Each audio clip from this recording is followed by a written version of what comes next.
माझे नाव गार्गी रुपेश जाधव. माझ्या शाळेचे नाव जिल्हा परिषद शाळा कापशी हरजनपाडा.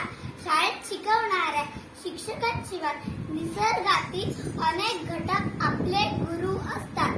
डोंगर, नद्या, झाडे, प्राणी, पक्षी हे सारे आपल्याला ज्ञान देतात. या पर्यावरणातील सर्वात महत्त्वाचा घटक म्हणजे झाडे. वृक्षामुळे आपले पर्यावरणाचे संवर्धन होते. धूप, पृथ्वीचे तापमान, वातावरण, अन्नसाखळा, जीवसृष्टी या सर्व घटकांवर वृक्षाचा परिणाम होतो.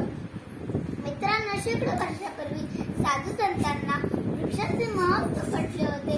त्यांनी तर वृक्षाला नातेवाईकच मानले होते. संत तुकाराम आपले अभंगात लिहितात, वृक्षावल्ली आम्हा सोय रे वनचरे, वृक्षावल्ली आम्हा सोय रे वनचरे.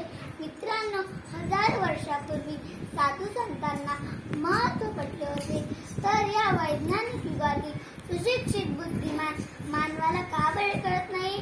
आज जगात लोकसंख्या बेसुमार वाढत आहे. लोकांनी आपल्या गरजा पूर्ण करण्यासाठी वृक्षतोड करतायत, जंगल नष्ट करतायत. पण त्याला हे कळत नाही की तो वृक्षाला नाही, स्वतःच्या पायावर कुऱ्हाड मारत आहे.